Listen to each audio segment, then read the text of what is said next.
আসসালামু আলাইকুম। সবাই কেমন আছেন? আশা করি সবাই ভালো আছেন। আমিও ভালো আছি। আজকে আপনাদের জন্য আমি এক আচার নিয়ে আসলাম, একটা ঝাল মিষ্টি টক। আর এটা শুধু মিষ্টি, দইনা ফাঁকি দিয়ে। আপনারা দেখতে থাকুন। এগুলো কি সব মশলা? এগুলো সব মশলা। এটা আমি ঝাল টক মিষ্টির ভিতরে দিব এই সব মশলা। আর এটা হচ্ছে আপনার পাঁচফোড়ন বাটা আর রসুন বাটা। সবাই ভাইজা ফাঁকি দেয়, আমি ফাঁকি দিই না, আমি বাইটা দিই কাঁচাটা। আর এই যে গুড়, এটা এটার সাথেও যাবে আর এটা এটার সাথেও যাবে। দেখতে থাকুন, আপনারা সাথে থাকুন, আমি কিভাবে বানাই দেখতে থাকুন। বিসমিল্লাহির রহমানির রহিম। আচার বাগার দেওয়ার জন্য চলে আসলাম। আপনারা আশা করেন, দেখেন কীভাবে বাগার দেই। বাগারের জন্য সরিষার তেল দিয়ে দিলাম। আচার ভালো থাকবে। সরিষার তেল দিয়ে দিলাম।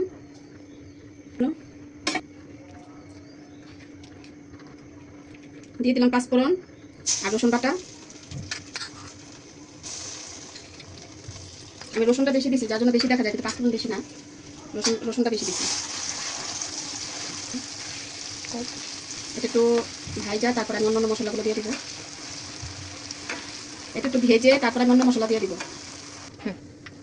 আর এটা যে আমলিটা দিয়ে আমি স্বাদের জন্য, আপনারা চাইলে দিতে পারেন, আগে থেকে ভিজানো ছিল। ভিজানো ছিল, এখন আমি দিয়ে দিতেছি।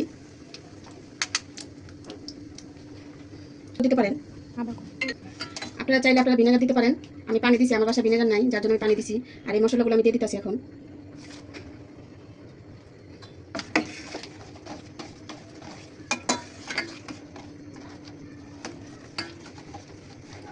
একটু সামান্য ভাইজা তারপর আমি আমগুলো দিয়ে দিব।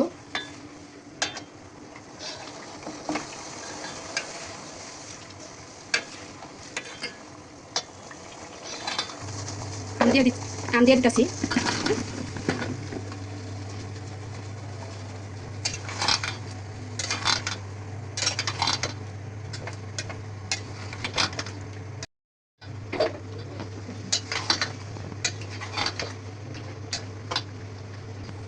আমি চিনি দিয়ে দিতেছি, গুঁড়ো দিব, কিন্তু গুড় তো কম, এই জন্য আমি চিনিও দিতেছি।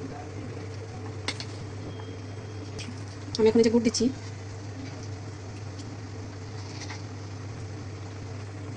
গুড়টা দিলে তো আচারটা কালো হবে, তার জন্য আমি কম দিলাম।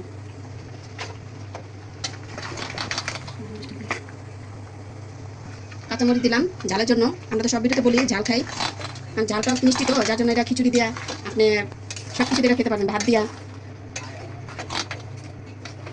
তো থাকুন আপনারা, এটা জাল হওয়ার জন্য অপেক্ষা করি, তারপর পানি শুকায় গেলে আমি নামাই দেবো। এটা শুধু মিষ্টি, এটা আমি আম দিয়ে দিলাম। এই ছিল আমার এই আচার হচ্ছে। এটা পানি শুকালে পানি কি মানে চিনিটা দিছি না, চিনি পানিটা শুকাইলে তারপরে আমি নামাই ফেলাম। এই যে দেখেন চিনি পানিটা শুকাইলে আমি নামাই ফেলাম। তারপরে এখানে দিয়ে দেবেন লবণ। এটা কোনো তেল পাঁচফোড়ন কিছু হবে না, এটা শুধু গুড় আর দইনা ফাঁকি, ভাজা দইনা ফাঁকি। এটা ভাত দিয়ে খেতে অনেক মজা, আপনারা খেতে পারেন।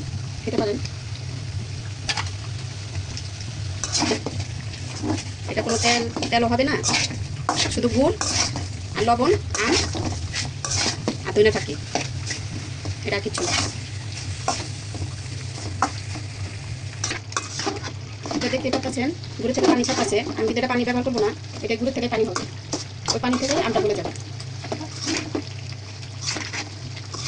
কত পানি উঠছে দেখেন, গুড়ে পানি ছাড়ছে, অনেক পানি উঠছে। এই পানিটা শুকান পর্যন্ত আমি অপেক্ষা করবো। পানিটা শুকাইলে আমার আচারটা হয়ে যাবে। এটাতে আমি আলাদা পানি দিই নাই, এটা হচ্ছে গুড় দিয়েছি, গুড়ের পানি আসতেছে, এটাও হইতেছে। এটা আরেকটু হইলেই হয়ে যাবে। এটা আমার মিষ্টি আচার হয়ে গেছে, আমার জাল আচার হয়ে গেছে। যেটা হচ্ছে মিষ্টি, এটাও শেষ। এই দইনা ফাঁকি আমি দিয়ে দিলাম। দইনা ফাঁকিটা আমি ভাইজা নিছি, ভাইজা আমি বাইটা নিছি। আর এটা শুকাইলে গায়ে গায়ে গুড় লেগে যাবো, লেগে গেলে আচারটা একবারে ড্রাই করে নেব না, এখন চলে নিবা দিলে এটা শুকালে, গুড়টা শুকালে চাক হয়ে যায়, নামাইলে নিচে নিচে শুকিয়ে। আর এটাও হয়ে গেছে, এটাও শেষ। এখন যা আছে তেল, আর কোনো পানি নাই, এটা শুকানো হয়ে গেছে, এটা শেষ। তেল সব বাড়বো, বাইরে আপনাদের সাথে শেয়ার করবো খাবার।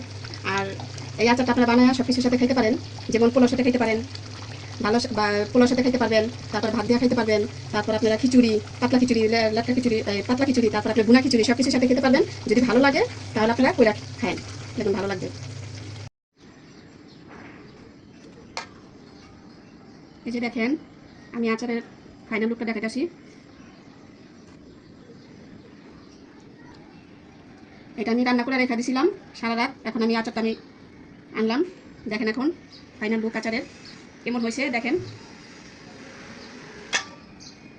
এই যে আচারটাও দেখেন, এই আচারটা আমি বাটতাছি। এই আচারটা আপনারা আর একটু শুকাইতে পারেন, আমার একটু শুকান কম হয়েছে, মানে গায়ে গায়ে গুড়টা লাগিয়ে থাকবো, ওই আচারটা খুব স্বাদ হয়, মাখো মাখো। মাখা মাখা। আপনারা একটু শুকাইবেন, এই আচারটা খুব স্বাদ। জল জল আর এক মজা, আপনারা চাইলে এইভাবে খাইতে পারেন।